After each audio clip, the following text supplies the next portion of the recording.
વૃદ્ધાને વિશ્વાસમાં લઈ 5 કરોડથી વધુ રકમની બેંકમાંથી ઉચાપત કરતા પોલીસ ફરિયાદ થઈ છે। પ્રાપ્ત માહિતી મુજબ અહીં સિટી એ ડિવિઝન પોલીસ સ્ટેશનમાં દિવ્યાબેન વિપુલભાઈ કપૂરચંદ વોરા, ઉંમર 67 વર્ષ, રહેઠાણ દિગ્વિજય પ્લોટ 49 વાળાએ ફરિયાદ નોંધાવી છે કે ફરિયાદી દિવ્યાબેનને આરોપીઓ કૃણાલ વિનોદરાય શાહ, કેયુર વિનોદરાય શાહએ વિશ્વાસમાં લઈ જામનગર એક્સિસ બેંક અને IDFC બેંકમાં એકાઉન્ટ ખોલાવેલ હતું અને બેંકનું સાહિત્ય આરોપીને સાચવવા આપેલું હતું, તેમજ વિશ્વાસ અને ભરોસે બેંક એકાઉન્ટનો હિસાબ રાખવાની મૌખિક સમજૂતી થયેલ હોય। આ દરમિયાન આરોપી કેયુરે ફરિયાદી દિવ્યાબેનની IDFC બેંકના જોઈન્ટ એકાઉન્ટમાંથી ₹1,70,99,955 તથા એક્સિસ બેંકના એકાઉન્ટમાંથી ખોટું રિટેલ આઉટવર્ડ રિમેન્સ ફોર્મ ભરી તેમાં ફરિયાદી દિવ્યાબેનની ખોટી સહીઓ કરી તારીખ 24/4/2018ના રોજ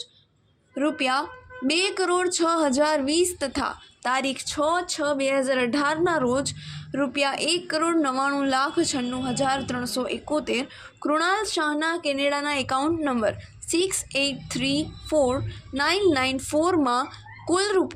₹5,71,02,346 ટ્રાન્સફર કરાવી લઈ ફરિયાદી દિવ્યાબેનની ખોટી સહીઓ કરી આ ફોર્મ બેંકમાં ઉપયોગ કરી આરોપીઓએ છેતરપિંડી, વિશ્વાસઘાત કરી એકબીજાની મદદગારી કરી ગુનો કરેલ છે। સિટી એ ડિવિઝન પોલીસ સ્ટેશનની અંદર એક વિશ્વાસઘાત અને ખોટા દસ્તાવેજો બનાવી અને તેને ખરા તરીકે ઉપયોગ કરી અને છેતરપિંડી કરવાનો એક ગુનો દાખલ થયેલો છે, જેની અંદર જે ફરિયાદી છે દિવ્યાબેન વાઇફ ઓફ વિપુલભાઈ વોરા, જે પોતે UK ખાતે રહે છે અને આ ગુનાના જે બંને આરોપી છે એ એમના મોટા ભાઈના દીકરા થાય છે, જે આરોપીના નામ છે કૃણાલ વિનોદરાય શાહ અને કેયુર વિનોદરાય શાહ।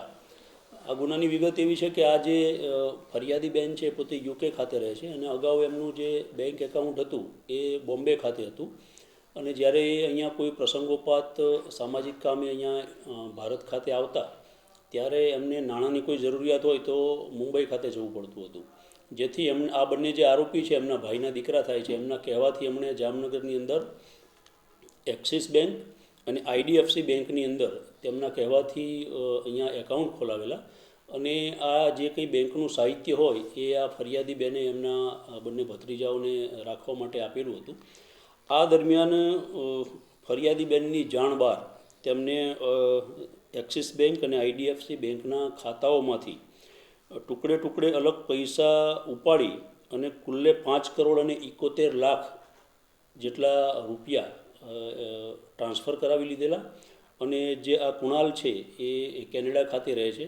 તો 4 કરોડ ઉપરાંતની જે રકમ હતી એ એમના કેનેડા ખાતેના જે એકાઉન્ટ હતા એમાં ટ્રાન્સફર કરાવી લીધેલા હતા અને જે રિટેલ આઉટવર્ડ રેમિટન્સ ફોર્મ આવે એની અંદર ફરિયાદીની બોગસ સહીઓ કરેલી હતી, જે અનુસંધાને જે આરોપીઓ છે એમના વિરુદ્ધમાં 406, 420, 465, 468, 471, 114 મુજબનો ગુનો દાખલ કરવામાં આવેલો છે। બંને આરોપીઓની ધરપકડ કરવામાં આવેલી છે। ગુનાની તપાસ હાલ ચાલુ છે।